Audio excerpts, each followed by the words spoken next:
My name is Chitra Raghavan, and I'm a professor of psychology at John Jay College of Criminal Justice. I'll be talking about sexual coercion. Historically, what we've studied has been stranger rape and to some extent acquaintance rape. While acquaintance rape is gaining a great deal of importance in the field, our models of how we understand rape and sexual assault are still wedded to the more traditional models of stranger rape. Yet what evidence suggests is that most rapes or most sexual assaults or coercive, unwanted sexual encounters happen between people who know each other, sometimes quite well, often married, and rarely use force.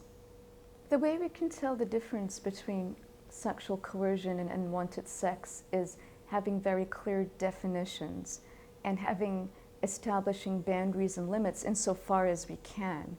Now, the difficulty lies in how we used to define or how we primarily define sexual assault and rape, which is either using a legalistic definition, so that should be force, threat of force, or incapacitation. And this often bleeds into the common understanding of sexual assault and correspondingly the resistance that the general public, sometimes scholars believe, is intrinsic to defining sexual assault. That is, women should resist violently or resist verbally or say no in very clear, explicit terms.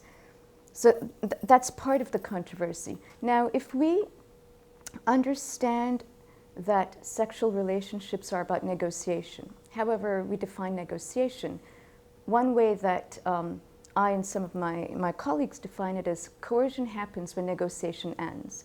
When the negotiating party no longer expects a reply, doesn't expect any advancement in the communication process, no rebuttal, no discussion, but simply pressures and pressures without any realistic expectation of a reply or negotiation, that's when we define it as sexual coercion. The first, perhaps most fundamental difference is the victim or the target is known to the perpetrator. These are people who are involved in a relationship. Sometimes it's a date, sometimes it's several dates, sometimes it's a long-term relationship, frequently it's marriage. The most fundamental difference is they're known to each other. The second difference, which really is a function of the first, is there's a history of sexual precedence. In other words, they've had sex. And once you've had sex, the transactional power, the negotiation, how sex is enacted changes completely. And that's another very important difference. The third is the access to the women.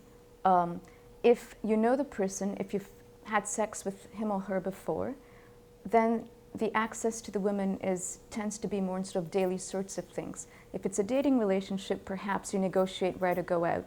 If you're living together, well, the negotiations, or rather the opportunities for sex are very different. So really it's in the sexual precedence, the history of the relationship, and the access to the women. Emotionally or dynamically, a significant difference is how unwanted sex is acquired by someone who's known to the victim. And here is perhaps the most difficult and under-researched area. The data suggests that it's a mixture of manipulation, sweet talk, begging, blackmail, demanding sex through a sense of obligation, reminding the person that they've had sex, unfair trading, and using vulnerabilities that can only be known to someone in a long-term or an intimate relationship. So how sex is acquired is very different. There's rarely force, although there can be force. There's rarely direct threats of force, although I will argue that there are certainly implicit threats of force. So these would be the fundamental differences.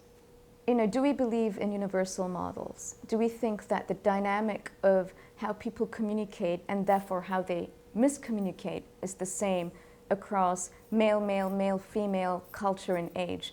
I, for one, do not. I think the way people communicate is very much entrenched in what the cultural laws set up, and also the person's understanding of how power is transacted and particular gender roles. So once we work with that assumption, then it follows for me that the models of violence cannot be universal. That is not to say there isn't overlap. That is not to say that they don't in some ways look alike. But I think we can't assume that they do until we've understood what the rules are of a particular set of interactions. This is very preliminary, but I've been working on same-sex violence for a couple of years now, and again, it's very preliminary, but my data are starting to suggest that the items don't load together the same way that they load together for male-to-female violence. We're not seeing the same distinctions of major-minor violence. We're certainly not seeing the same emotional coercive dynamics. Now, again, it's preliminary. It could be the measures that I used. It could be my particular sample. But, you know, I think if we understand or believe that power is different between people for a number of different reasons, then by definition, the abuse of that power is going to be different.